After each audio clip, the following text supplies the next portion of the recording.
Sonic Frontiers is an open-world action-adventure game. Sega has basically turned Sonic into an RPG. You now have the ability to upgrade your stats like attack, defense, speed, and even the amount of rings you can hold. And they added a skill tree. But the biggest change is the fact that this game is now open-world-ish. Now, I say open-world-ish because there are 5 main zones to play through, which are huge. I really could not believe how big these zones were. And while I do understand that Sonic's gotta run and be fast and all that, but I kinda thought the zones might have been a little too big. I also felt like they were a little too empty, and at least for me, I love exploring open world games, but I feel like there really wasn't much to discover, so like halfway through the 3rd zone, I kinda stopped trying to explore every nook and cranny.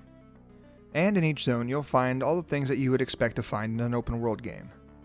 You uncover the map by completing different challenges that I do admit tend to get a little repetitive, especially if you're trying to 100% clear the map.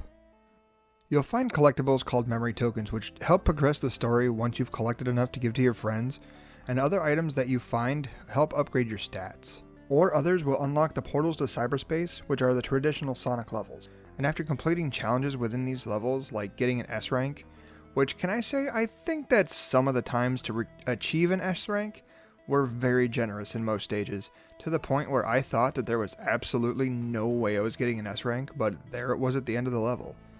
And others not generous enough to where there was zero room for error, and even then I was cutting it close.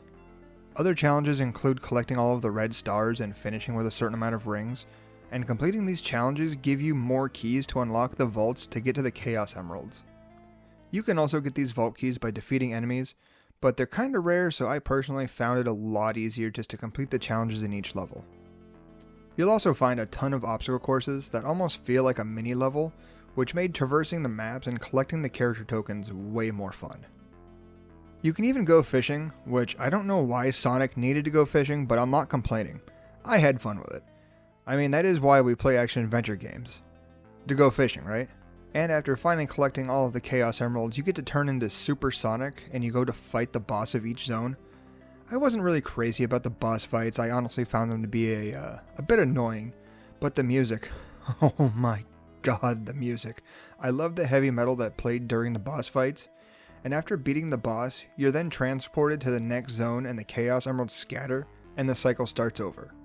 I do want to say that I think my favorite part of this game are the loading screens, because it's not just a loading screen, it also doubles as a tutorial, so you can learn the game mechanics and practice different combos, which I thought was really helpful. Now, I do want to talk about performance, specifically on the Nintendo Switch, because that's what I played on. So I can't give you my opinion on other platforms, but let's be honest, the Switch is a little outdated at this point, so I wasn't expecting it to run as well as it could on a PlayStation or Xbox. There was a ton of pop-in, and it was beyond distracting.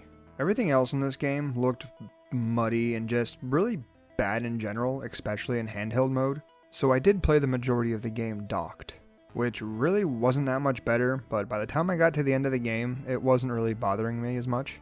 So if graphics are gonna make or break a game for you, I would highly recommend just getting this on another platform.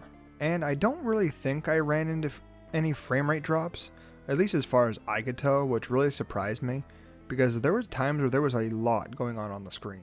Now, I don't want it to seem like I didn't like this game. I know I nitpicked a lot, but that's really all of my complaints were nitpicks. And just so we're clear, I'm not the biggest Sonic fan out there. I'm still fairly new to the franchise. My first one that I actually bought with my own grown-up money was Sonic Forces, but I have since gone back and played CD, Mania, and the first adventure game. So I kind of went into this as a complete Sonic noob. I had no expectations, and I still really like this game. And if you made it this far, I really appreciate it. Hit that like and subscribe button, and I will see you next time.